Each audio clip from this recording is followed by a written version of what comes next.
And with that word, I would actually love to hand over to Henry, and he needs his video as well. Oh, yes, that's fine too, if you want to play that. Doom, doom, doom, doom.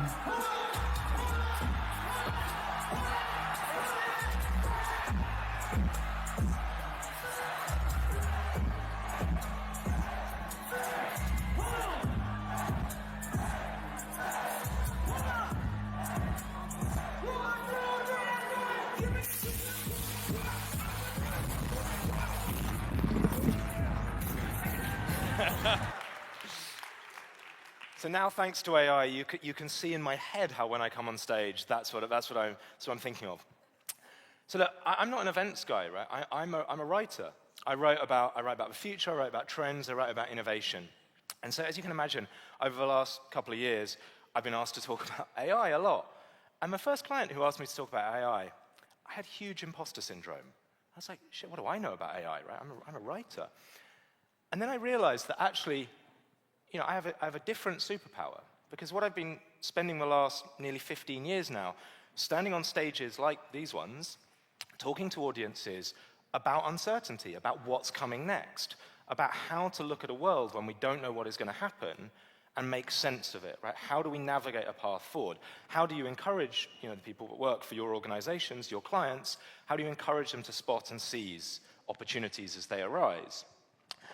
And of course, that is what AI is really about, right? It's not a technological story, it's a human story.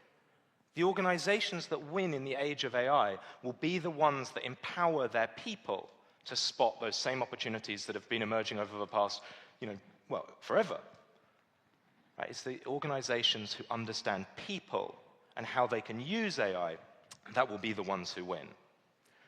And so, thinking ahead, right, I was reading a study about AI and the workforce, as you do, earlier this year. This is from Upwork, right? And they started, we all know this, right? Basically, every single C-suite leader in the world thinks that AI is going to unlock the productivity of their team, right? This is a bright future. We can do more with less. But the reason why I'm sharing this study with you, because I read down, and they said 96% of C-suite leaders, right? We know this. Then they asked employees, and the employees, 80% of them, 77%, said they have no idea how they can use AI, that their boss is saying, great, now if I'm not firing you, right, you can just take the job of 3 more people. The employee's like, I don't know how to unlock these productivity gains. If anything, AI is making me less productive, right, slowing me down. And I read this and I thought, oh my God, this is problematic, right? If this is the state of your organization, and this was a global study from Upwork, right, you have a problem, right? This is a recipe for resentment, disenchantment, and ultimately, not success. And I just was struck by the question, right? We know that AI hallucinates. And I want to ask this question, right? We know so much of AI is about automation. This is what we read. It's about efficiency. But what if we're using AI for the wrong things? What if we could use AI for creativity, for imagination, right? I think that's a really interesting question, right? Where actually hallucination and unpredictability are features and not bugs. And of course, when I say AI creativity, your brain is probably going instantly to the stuff we all know, right? You can go to use DALL-E, Midjourney, whatever it is, to create images, to create songs, right? We heard Koja's songs using Suno earlier, right? To create little movies, right? Kling. Soon to create video games, right? Roblox, you can just type what you want to see and create a video game. We'll be able to create increasingly rich, immersive media at the press of a button, at the entry of a prompt, right? At a voice prompt, whatever it is. But I think there's a far, far bigger and more exciting conversation around AI and creativity when it comes to organizations, about the innovation culture of your organization. And I think this is going to be the most profound, or one of the most profound implications of AI that is just not being discussed enough. Right? And I want to just tell a little story to bring this to life. Right? So Shell, right? They have a renewable energy hackathon every year. Right? And you can be a bit cynical about the greenwashing that this is, right? Okay, yeah, we're engaged with the energy transition. Look, we run a hackathon. Okay? But park your cynicism to one side for a second. Because what I was fascinated, I was reading about this year. And they just had a little detail that really jumped out at me. And they said in the last 2 years, they've seen an exponential increase in the number of submissions. This year, they had over 5,000 teams submit 9,000 potential solutions. This was a challenge they set around how to use agricultural waste as sources of energy. Over 9,000 submissions, exponential increase over the past 2 years. And their hypothesis is that it is now increasingly easy for teams of people to have a kind of a half-formed idea, maybe a bunch of students from NUS Business School in Singapore. They see this challenge, they've got an idea, and they can use AI to explore that idea, to flesh it out, to pull it together, to write the press release that goes with it, to imagine what it might look like, to develop the business plan faster than ever. It makes that more accessible, right? And I think this is going to be one of the most profound implications of AI on an organizational level, is that it empowers people within your organization to go from a half-formed nugget of an idea to start to bring it to the table faster and in richer ways than ever before. Right? And so the question I think every organization needs to be asking themselves is how will you not just suppress the use of AI in your organization, but how will you actually empower your crowd, whether that's your employees, whether that's your customers, whether that's your audience, to help harness their ideas, to foster them, to encourage them, right, and use that to democratize the innovation culture of your business. And so that's what we're going to do. Right? I'm going to turn it over to you. You've been given a bit of paper and hopefully a pencil, right? Or many of you have got a pencil and paper. We're going to do an illustration of crowd-powered creativity together live here right now. They always say, don't do a live tech demo on stage. Right? Not only am I going to do a live tech demo, I'm going to do a live tech demo where I don't even know what's going to happen because you are going to do the work, right? So I'm kind of terrified, a little bit nervous. Don't worry, I developed this before the summer, and you are about the 10th or 11th group I've done it with. So I know it works, right? But it's going to be up to you to see where we end up with this. Okay, so what I want you to do, I'm aware we've got people from all different industries, all different parts of the world, right? All, many client side, agency side. So I just wanted to ask you this question, right? You can kind of imagine behind me, right? I'm going to give you, in a minute, I'm going to change to the next slide. I'm going to give you 1 minute to draw, to doodle, very roughly, okay? You can see how bad my drawing is, right? It can be a little stick person. To draw a job that you think you will still do in the event industry in 5 years' time, right? What will be the human jobs that still persist in the age of AI, right? So this was the story behind this. I was in Saudi Arabia earlier this year at a Future Hospitality Summit, and I met the world's first robot brand stylist. She's a stylist. She travels the world with a humanoid robot, dressing this humanoid robot for events, right? And I thought this was pretty cool. So this is my new human job that people will still do in the events industry, right? So hopefully I've been talking, maybe your brain has had a bit of time to think, right? So now I'm just going to give you guys 1 minute. It can be super rough, don't worry, okay? I'm going to slightly spoil you. The AI is going to help you out. Some people look terrified at the thought of drawing, okay? Don't worry, just have some fun with it. Okay, everyone ready? Draw a job of the future in the events world. Okay, over to you guys. Lights are shining, kiss the boss can drown. In the hall where ideas can be found. Power suits and high-heel shoes, they move like groove. Laptop stones, let's feel the corporate move. Presentations turn into a dance. Every track is a new chance. Networking with a funky beat. Feel the rhythm, got your feet. Dancing through the ballroom, changing lives. Making waves where business flies. Join the groove, let's innovate. For the world of future great. See the day sparkling like the lights. Passion burning brighter in the night. Okay, 15 seconds. Let's innovate. For the world of future great. Big ideas sparkling like the lights. Passion burning brighter in the night. Handshake deals with a disco flare. Corporate strengths beyond compare. Let's unite under the mirror ball. Together we can conquer all. Okay. Diversity, our greatest. I almost wanted to let that AI-generated song about how events can demonstrate their strategic value to executives play over. But, right, I hope everyone's finished drawing, right, because it doesn't work if you don't participate. Right, now what I want you to do, okay, some of you are ahead of me, take out your phones, And if you can scan this QR code, right, using a phone, I'll do it with you, and it will take you to a website, okay, a little web page, single web page, and you'll see there's a box that says Activate Camera, right? Just tap on that. You have to allow access to your camera, and then you should turn your phone screen into a camera. Point it at your little doodle, and then you just tap the screen again to take the picture, okay?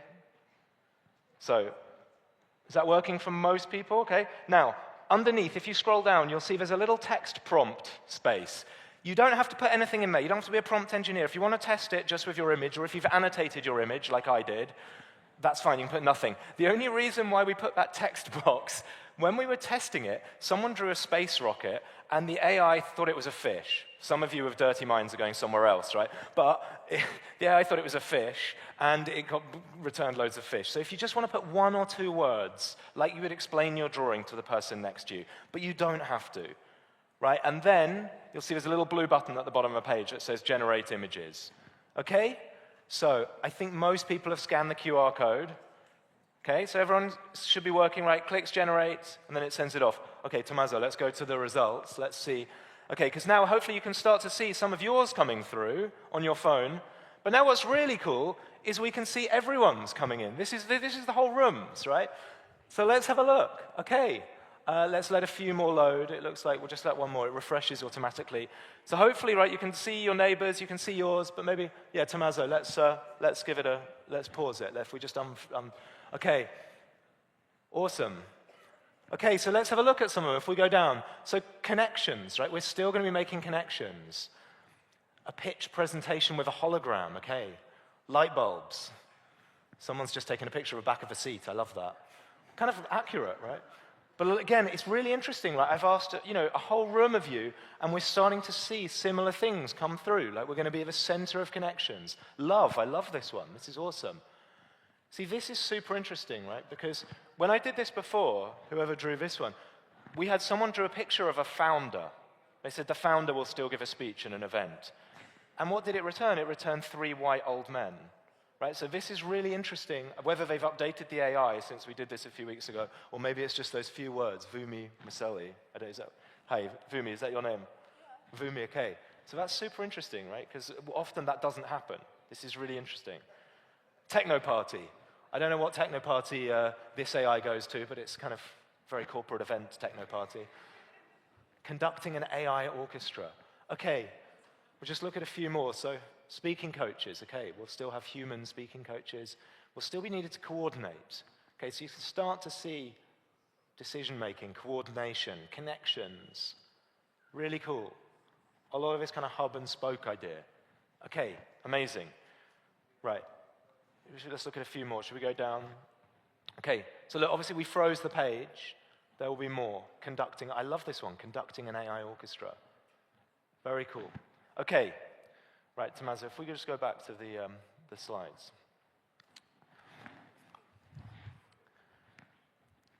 Oh, is my clicker working? Here we go. So look, I hope in just a few minutes, that was a bit of fun, right? We had a bit of fun. We've seen some perspectives of what the room thinks about something. But I just want to say, I actually think, as I said, it's a bit of entertainment, quick moment of relief. I also think there's some really quite profound messages that come out of this.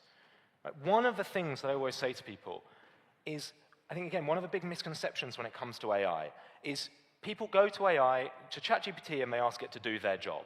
Right? Maybe you did that. Design me an event plan. Design me a run of show. I always say, as Cole just said earlier, AI is an averaging machine. If you are not better than an AI at your job, I really can't help you in the future, right? You have bigger problems, right? But it's what many people do is they go and ask it to do their job. Whereas actually, I think the power of AI is giving you skills that you don't have today, right? I saw the look of terror on some people's eyes when I asked you to draw. It is a universal human truth that no one thinks they're a great drawer. But hopefully what it's now shown to you very viscerally in the last few minutes is AI has made you a bit of a better visual communicator than you were before. Okay? But it doesn't make you a professional artist. It just makes you a little bit better than you were before, right? Brings the floor up rather than raising the ceiling. The other thing that I think this exercise illustrates really powerfully is that, again, the media love to tell us that AI is about pressing a button and you get the finished product. We're all going to be out of a job, right? That's it. Full automation, that's it. I just don't think that's the case. I think AI is great at taking an idea from, say, a half-baked idea from 1, 2 to 6 or 7. Right? And one of the things I say when I presented this to a bunch of healthcare people, right, and we were talking about this, and we were saying, you know, look, I work in innovation and you guys work in events. You're probably okay sharing a sketch on the back of a napkin with some of your colleagues, some of your clients. That's the culture of the industry. But if you work in pharma, if you work in construction, if you work in law, right, serious industries where people die if stuff goes wrong, so I'm really glad there's a culture of perfection. The culture of those organizations is not one of frivolous sharing of ideas. And so, you know, what I think this shows is they're not going to put these in front of customers or clients, but they're good enough to share with your colleagues. They're good enough to discuss your ideas. They're a starting point that you can build on. And I think that's the other really important point. Right, you know, Petra was talking about Takeda. I was looking last night, Takeda have 50,000 employees. We know, right, that in any large organizations, there will be, currently organizations communicate in text messages, you know, in emails, bullet points, and PowerPoint slides. That's how communication happens, right? But there will be people who don't perform at their best in those mediums. The wonder of neurodiversity means, you know, if you employ a lot of people, there will be people who do not perform at their best. And maybe they feel empowered to come forward and share their ideas if AI can help them do so in new ways. I'm not saying you're going to rush out and every board meeting needs to be sketched out, but I'm saying it brings new voices to the table, increases diversity, which, as we know, will transform the innovation culture of your business. And then the final point, the one that I'm actually most excited about, right, is that what this means for tapping into the collective intelligence of a room full of people or a group or a whole organization. Right, so after this, I will go and I will take all of your images and I will download them all. And I'll zip them up and I'll drop them into Google Notebook, right, and then ChatGPT, and I'll say, tell me some of the key themes that are coming out of all of these drawings. Right, so we're going to get whatever it is, a couple of 100 drawings out of it, right? And we can now say in minutes, right, and I think probably by the middle of next year, this will all be automated in real time and we'll be able to see those themes on the slide live behind me. Haven't quite got there yet. Right? But what this enables us to do is take something that was hard and slow and difficult, asking your entire team to think about the future of their job. Or as someone I did an event the other day, and someone said, you know, you're talking about the future because you're a futurist. I work in the HR team. I want people to draw their biggest frustration at work. And imagine asking your whole team in a room like this to draw the future of their job or the biggest pain point or what the customers would miss about you if you stopped together and being able to see that instantly. This is where this gets really exciting for me, using AI to allow us to do things that we haven't been able to do before. Right? And so that's why I think, in a nutshell, this is just a glimpse of one way, one small way, that AI can help us democratize and supercharge and reinvigorate your innovation culture. So if you want, I write about innovation every week, feel free, and if you want to get the presentation, or more importantly, if you want to get the results of this, and I can share some of the key messages that were coming out of all of your drawings, either add me on LinkedIn or scan the QR code and sign up to the newsletter, and I'd be delighted to share it with you. So thank you so much for having me. It's been a real pleasure. And thank you for contributing and getting past your embarrassment about drawing the future of your industry. Thank you, everyone. Take care. Well done, Henry. Well done. A big applause to Petra and Henry. So, before approaching the last content of this afternoon, I need a couple of minutes to prepare the stage for the next event. Thank you. See you in a few seconds.